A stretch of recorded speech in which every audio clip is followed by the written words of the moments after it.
Motorola Edge 60 Pro phone launch ஆகி ரொம்ப நாளா இருக்கு. இந்த போனை நான் கொஞ்ச நாளா யூஸ் பண்ணிருக்கேன். இந்த போனோட ஒரு கம்ப்ளீட் லாங் டர்ம் ரிவ்யூ. இந்த போன் ஒர்த்தா இல்லையா, என்ன நல்லா இருக்கு, என்ன நல்லா இல்ல, யார் இந்த போனை கன்சிடர் பண்ணலாம், எல்லாத்தையுமே இந்த வீடியோல ஷேர் பண்றேன். வீடியோ பிடிச்சா லைக் பண்ணுங்க, சேனலுக்கு மறக்காம சப்ஸ்கிரைப் பண்ணிடுங்க. ஃபர்ஸ்ட் எப்பவும் போல பில் குவாலிட்டி டிசைன் ரொம்ப நல்லா இருக்கு. இவ்வளவு நாள் யூஸ் பண்ணியும் பெரிய ஸ்கிராட்ச் இந்த மாதிரி ஃபீல் பண்ணல. அண்ட் கையில எடுக்கும் போது இன்ஹேண்ட் ஃபீல் ரொம்ப சூப்பரா இருக்கும். லெதர் பேக் வந்து கொடுத்துருக்காங்க. கலர் கூட நல்லா அட்ராக்டிவா நிறைய இருக்கு. உங்களுக்கு எது பிடிச்சிருக்குன்னு கமெண்ட்ல லீவ் பண்ணுங்க. லைட் வெயிட்டா ஃபீல் ஆகுது. 186 கிராம் தான் இருக்கு. திக்னஸ் வந்து 8.24 mm தான் கொடுத்துருக்காங்க. ஸோ ரொம்ப நல்லா இருக்கு. பட் என்ன நல்லா இல்லைன்னா சைட் ஃப்ரேம்ஸ் வந்து பிளாஸ்டிக்ல வந்து இருக்கு. அது கொஞ்சம் வந்து ஒரு மாதிரி இருக்கும். அண்ட் நல்லா குவாட் கர்வா கொடுத்துருக்காங்க. ஸோ அதனால இன்ஹேண்ட் ஃபீல் ரொம்ப பெட்டர் தான்.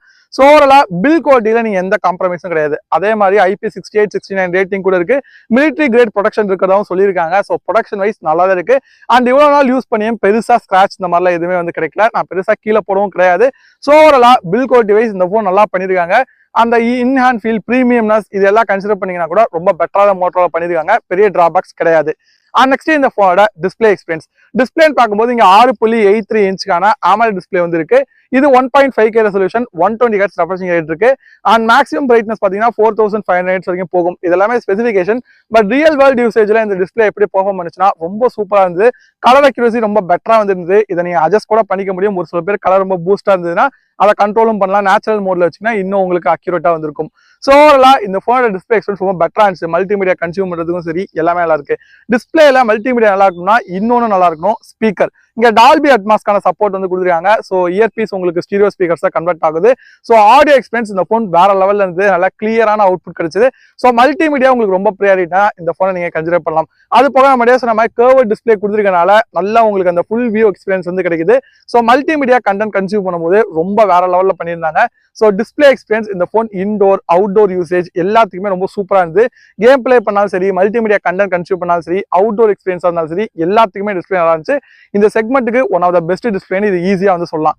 நெக்ஸ்ட் இந்த போனோட பர்ஃபார்மன்ஸ் பார்க்கும்போது இங்க மீடியாடெக்கோட டைமென்சிட்டி 8350 எக்ஸ்ட்ரீம் சிப்செட் யூஸ் பண்ணிருக்காங்க. 4 nm 5G processor. Call quality 5G இதுல பெரிய ப்ராப்ளம் இல்ல. அது எல்லாமே நல்லா தான் இருந்தது.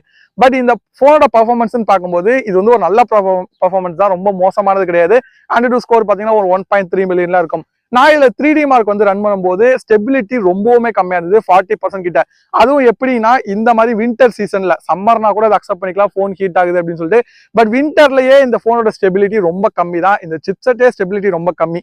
அதாவது என்னன்னா இந்த போனோட கேமிங் நீங்க கன்சிடர் பண்ணீங்கன்னா ஃபர்ஸ்ட் 10 மினிட்ஸ்க்கு ரொம்ப நல்லா இருக்கும். ஃப்ரேம் டிராப்ஸ் எதுவுமே இருக்காது. கிராபிக்ஸ் நல்லா ஹையா புஷ் பண்ணும். பட் நீங்க ரொம்ப நேரம் ஒரு 1 hour இந்த மாதிரிலாம் கேம் விளையாடும் போது அதோட பர்ஃபார்மன்ஸ் டிராபேக் ஆகும்.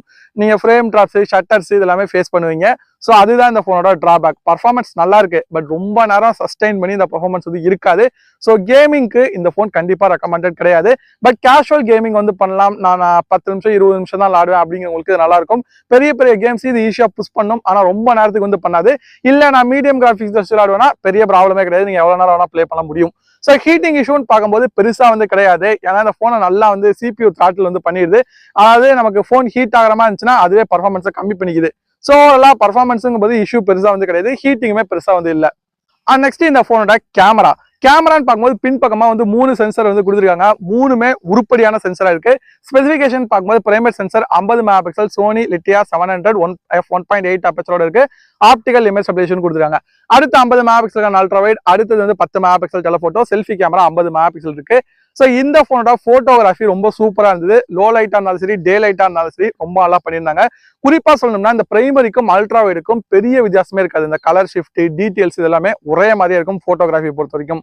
அண்ட் அதே மாதிரி டெலபோட்டோ சென்சர் அதோட வேலையை கரெக்டாவே பண்ணிச்சு. 10 MP தான் வந்து கொடுத்துருக்காங்க. அதுவுமே நல்லா இருந்து. பட் என்ன பிரச்சனைனா இந்த பிரைமர் சென்சருக்கும் டெலபோட்டோக்கும் நம்ம பக்கத்துல போய் இந்த மேக்ரோ ஷாட்ல எடுக்க போறோம்னா அப்ப அந்த சென்சர் ஷிஃப்ட் ஆகிறது கொஞ்சம் கரெக்டா இல்லை. இது வந்து ஒரு பக் தான். அதை ஃபிக்ஸ் பண்ணாங்கன்னா ரொம்ப பெட்டரா இருக்கும். மற்றபடி இதோட போட்டோகிராஃபியா இருந்தாலும் சரி எல்லாமே ரொம்ப ஆளா இருந்து. வீடியோகிராஃபின்னு பார்க்கும்போது 4K 30 FPS வந்து செல்ஃபி ரியர் ரெண்டுத்தையுமே ரெக்கார்ட் பண்ணிக்க முடியும். ஆடியோ பர்ஃபார்மன்ஸ்மே நல்லா இருந்தது பிரைமரி சென்சர் பொறுத்த வரைக்கும். அல்ட்ரா வைடோட வீடியோகிராஃபி ஓரளவுக்கு ஓகேங்கிற மாதிரி இருந்தது. நைட் மோட்ல டே லைட் ஓகே தான். அண்ட் டெலபோட்டோ ஓரளவுக்கு டீசெண்டா வந்து பண்ணியிருந்தாங்க. பட் ஓவராலாவே இந்த செக்மெண்ட் கன்சிடர் பண்ணீங்கன்னா கண்டிப்பா இது ஒரு ஸ்ட்ராங்கான கேமரா போன். அதுவும் இப்பெல்லாம் பிரைஸ் டிராப் ஆகி இருக்கனால ஒரு வேற லெவல் கேமரா பர்ஃபார்மன்ஸ் கண்டிப்பா அந்த போனை வந்து சொல்லலாம். அண்ட் கேமரா யூஸ் பண்ணும்போது நமக்கு கொஞ்சம் வந்து ஹீட்டிங் வந்து இருக்குது. அது எல்லா போன்லயும் பாக்குறதா, பட் ரொம்ப பெரிய ஹீட்டிங் வந்து கிடையாது. ஸோ வீடியோகிராஃபி, போட்டோகிராஃபி இதெல்லாம் நல்லா இருக்கு. நிறைய ஃபீச்சர்ஸும் ஓரளவு கொடுத்துருக்காங்க. அதுவுமே நல்லா பெர்ஃபார்ம் பண்ணுச்சு. ஆனா இந்த போன்ல வந்து நம்ம போட்டோவா இருந்தாலும் சரி எதுவாக இருந்தாலும் கொஞ்சம் வந்து பூஸ்ட் வந்து பண்ணும். அதே மாதிரி டார்க் கண்டிஷன் வந்து பாத்தீங்கன்னா ரொம்ப ஒரு டார்க்கிஷா எடுத்துட்டு போற மாதிரி தெரியும். அதுதான் ஒரு சின்ன டிராபேக். இது எல்லாமே மோட்டோவோட அந்த சாஃப்ட்வேர்ல வந்து ஃபிக்ஸ் பண்ண முடியும். பண்ணாங்கன்னா பெட்டரா இருக்கும். பட் பண்ணுவாங்களாங்கிறது ஒரு டவுட் தான். ஏன்னா போன் லான்ச் ஆகி அடுத்த அப்டேட்டே வந்துருச்சு. ஆனா பெருசா இன்னும் அந்த பக்ஸ் அப்படியே இருக்கு, பெருசா ஃபிக்ஸ் பண்ண கிடையாது. பட் ஸ்டில் இதோட கேமரா போட்டோகிராஃபி கண்டிப்பா உங்களுக்கு பிடிக்கும். போர்ட்ரேட்ல எட்ஜஸ் எல்லாம் ரொம்ப நல்லா இருந்து சாம்பிள்ஸ் எல்லாம் ஷேர் பண்ற எப்படி இருக்குங்கிறத கமெண்ட்ல வந்து லீவ் பண்ணுங்க. ஓவரால் இந்த செக்மெண்ட்டுக்கு ஒரு பெட்டர் போட்டோகிராஃபி வீடியோகிராஃபி இந்த போன்ல வந்து இருக்கு.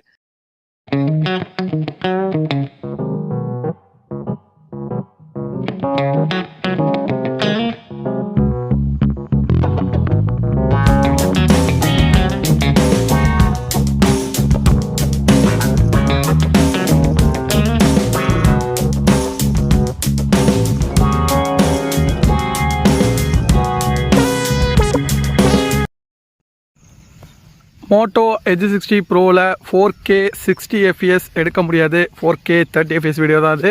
ஸ்டெபிலைசேஷன் ஆடியோ எப்படி இருக்குன்னு கமெண்ட்டில் வந்து லீவ் பண்ணுங்கள்.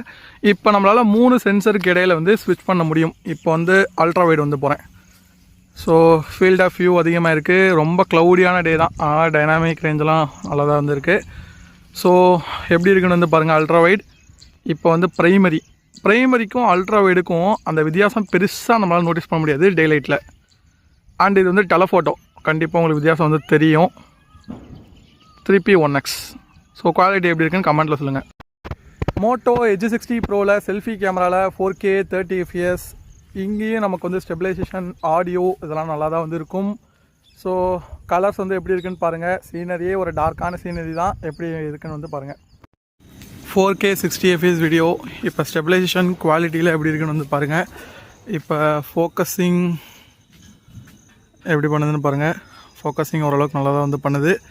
ஸோ இப்போ நம்மளோட அட்வான்டேஜ் வந்து என்னென்னா அல்ட்ரா வைட் அப்படியே எடுக்க முடியும். இது வந்து 1x, இது வந்து 2x. இந்த வீடியோ வந்து டெலஃபோட்டோவில் வந்து ரெக்கார்ட் பண்ணிகிட்ருக்கோம். ஸோ பிட்வீன் த சென்சர் வந்து நம்மளால் ஸ்விட்ச் பண்ண முடியுது. நெக்ஸ்ட் இந்த ஃபோனோட பேட்டரின்னு பார்க்கும்போது இங்கே 6000 mAh பேட்டரி வந்து கொடுத்துருக்காங்க. 90 வாட்க்கான ஃபாஸ்ட் சார்ஜிங் சப்போர்ட் வந்துருக்கு. ஸோ ஓவராலாக இந்த ஃபோனோட பேட்டரி லைஃப் நல்லாவே பண்ணியிருந்தாங்க. பட் ஆனால் எங்கே வந்து சொதப்புதுன்னா ஒரு இன்டென்சிவ் டாஸ்க் வந்து போனீங்கன்னா பேட்டரி அந்த அளவுக்கு பெட்டராக வந்து இருக்கிறது கிடையாது. கொஞ்சம் ஈஸியாகவே ட்ராப் வந்து ஆகுது. அதே மாதிரி சார்ஜிங் ஸ்பீடுமே ஓரளவுக்கு டீசெண்டாக வந்து இருக்கு. 90 வாட்னு அச்சீவ் பண்ண முடியாது. ஒரு 1 hour 10 minutes வந்து எடுத்துக்குது. கொஞ்சம் வந்து அதிகமான டைம் தான்.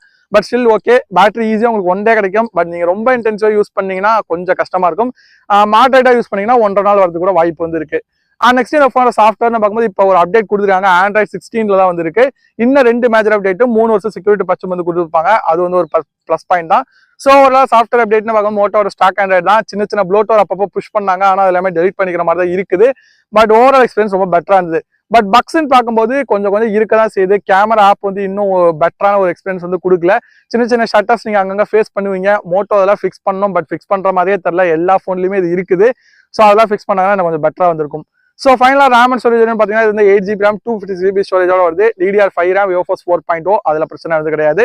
ஸோ அது எல்லாமே நல்லா பண்ணியிருந்தாங்க. ஸோ ப்ரைஸிங்னு பார்க்கும்போது இப்போ ப்ரைஸ் கட் ஆகி 26,000 கிடைக்குது. எக்ஸ்சேஞ்ச் போட்டிங்கன்னா 25,000 வந்து வாங்கிக்க முடியும்.